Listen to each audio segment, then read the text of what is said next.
नमस्कार, मैं रवि पंडित। वसी विरार में इन दिनों जो मुद्दा बना हुआ है वो है 41 बिल्डिंग का, जो काफ़ी गर्म है। बता दें आपको कि 41 बिल्डिंग का जो मुद्दा है नालासोपारा पूर्व के विजय लक्ष्मी नगर का मुद्दा है, जहाँ पे 41 बिल्डिंग बनी हुई है, जो कई साल पहले यानी कि 2010, 6, 11, 12, 16 तक बहुजन विकास अघाड़ी के जो नगर सेवक थे, माजी नगर सेवक थे सीताराम गुप्ता, उन्होंने बनाया था। बनने के बाद वो जो जगह था रिजर्वेशन का, और इस पर विवाद होना शुरू हुआ और उस पर केस हुआ। हाई कोर्ट ने आदेश दिया कि उन सभी इमारतों को तोड़ दिया जाए। मतलब बनने के 10-15 साल बाद उस सभी इमारतों को तोड़ने का आदेश आया। वहाँ पे लगभग 4 से 5 हज़ार घर है, जिसमें हज़ारों की तादाद में लोग रहते हैं।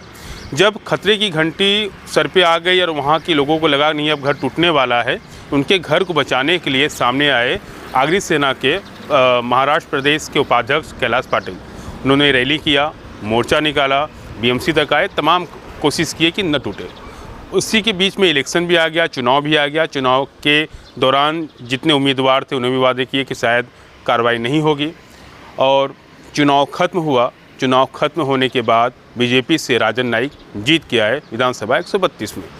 उन्होंने वहाँ के लोगों से वादा किया था कि हम जीत के आने के बाद आपके घर को बचाने की पूरी कोशिश करेंगे। और इसी दौरान, मतलब चुनाव के दौरान ही कैलाश पाटिल जो अग्नि सेना के थे वो शामिल हो गए बीजेपी में। तो लोगों का विश्वास और गहरा हो गया कि जो हमारा नेतृत्व कर रहा था वो बीजेपी में शामिल हो चुका है और बीजेपी कुछ न कुछ शायद करेगी। लेकिन चुनाव खत्म हो गया।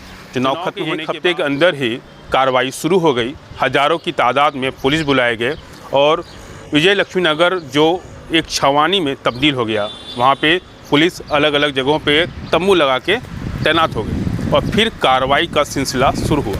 अच्छा, उस वक्त भी लोगों को लग रहा था कि शायद अब घर बच जाएगा, लेकिन ऐसा नहीं हुआ। कार्रवाई शुरू हो गई, बिल्डिंग टूटने लगी, एक के बाद एक और एक के बाद एक। और जैसे बिल्डिंग टूटने लगी वहाँ के लोग आक्रोशित होते गए। इसी दौरान तमाम पक्ष के नेता भी वहाँ पे आते गए, दौरा करते गए, जिसमें खासदार से लेके आमदार और बहुजन विकास अघाड़ी के तमाम नेता भी वहाँ पे आए और सभी ने उम्मीद दिलाया कि हम कुछ न कुछ करेंगे। कुछ कोर्ट की बात सामने आ रही थी कि पिटीशन डाला गया है, कोई हाई कोर्ट जा रहा है, कोई सुप्रीम कोर्ट जा रहा है, लेकिन कुछ भी नहीं हुआ। घर टूटते गए। और इसी बीच में राजन नाइक ने वादा किया था कि मैं घर बचा लूँगा, आपका घर नहीं टूटेगा, तो तमाम वादे, लेकिन कुछ भी नहीं हुआ। और एक एक करके सारे घरों को, सारे बिल्डिंगों को तोड़ दिया गया। आखिरी बचे 7 घर, जिसे 13 तारीख को, 12 तारीख को वो घर भी तोड़ दिया गया। पूरा जगह खाली हो चुका है और पूरा जगह खाली एक मलबे में तब्दील हो गया है। जहाँ पे हज़ारों की तादाद में लोग रहते थे, वहाँ पे सिर्फ अब ईंट सीमेंट के मलबे बचे हैं। इन बीच में तमाम चीज़ें सामने आई कि जो जगह है उस जगह को अमित शाह के लड़के शायद लेने वाले हैं डेवलपमेंट के लिए, या फिर कोई और बड़ा बिल्डर लेगा डेवलपमेंट के लिए।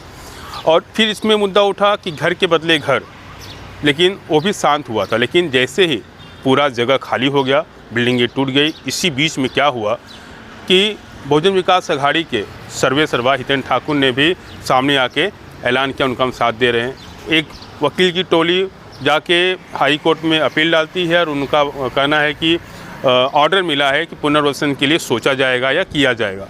इसी बीच में वसई विधानसभा 133 की उम्मीदवार और वहाँ की एमएलए स्नेहा पंडित दुबे, उन्होंने भी जाके मुख्यमंत्री देवेंद्र फडणवीस मुलाकात किया और उन्होंने भी आश्वासन दिया कि वहाँ पे पुनर्वसन होगा।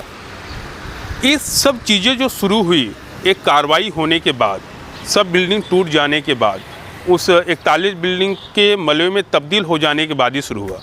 उसके पहले क्या बहुजन विकास अघाड़ी के हितेन ठाकुर हो, चाहे बीजेपी के राजन नाइक हो, चाहे स्नेहा दुबे हो, जितने भी लोग हैं, ये लोग पहले एक्टिव क्यों नहीं हुए? ये लोग पहले घर को बचाने की कोशिश क्यों नहीं की? तो ठीक है, एक बार मान लेते हैं कि हाई कोर्ट का आदेश था और घर के बदले घर दिया जाएगा, लेकिन घर के बदले घर कहाँ दिया जाएगा, ये भी एक सवाल है। घर के बदले घर दिया जाएगा, क्या वहीं दिया जाएगा जहाँ उनकी इमारत थी, या फिर शहर से कहीं दूर दिया जाएगा? उस जगह को खाली कराने के बाद हो सकता है उस जगह को जो लोग थे, जो वहाँ के बिल्डर थे, जो पूरा प्लॉटिंग किए थे सीताराम गुप्ता, बहुजन विकास अघाड़ी के माजी नगर सेवक, उनके हिस्से की जगह है, उन्होंने वहाँ पे रजिस्टर नोट किया है, जगह उनका ही है। तो जब वो जगह किसी और को बेचा जाएगा तो उसकी कीमत करोड़ों में होगी। तो कहीं ना कहीं इस जगह को खाली करा लिया गया है। आने वाले वक्त में शायद जो रिजर्वेशन है वो भी ख़त्म कर दिया जाएगा। इस जगह को करोड़ों में बेचा जाएगा, लेकिन जो वहाँ पे थे उन्हें पुनर्वसन के नाम पे शहर के किसी दूसरे कोने में शिफ्ट कर दिया जाएगा, उनको वहाँ पे रखा जाएगा और उनको शायद घर के बदले घर मिलेगा, लेकिन वहाँ नहीं मिलेगा जहाँ उनका घर था। उनका घर वहाँ मिलेगा जहाँ उनका घर नहीं था, शहर से दूर। अगर ऐसा होता है तो 41 बिल्डिंग के रहवासियों के साथ में न्याय नहीं हुआ है, उन्हें सिर्फ लॉलीपॉप पकड़ा दिया गया है और इसमें आगे कुछ होने वाला नहीं। और घर के बदले घर का जो नौटंकी शुरू है ये कब तक ख़त्म होता है देखना होगा।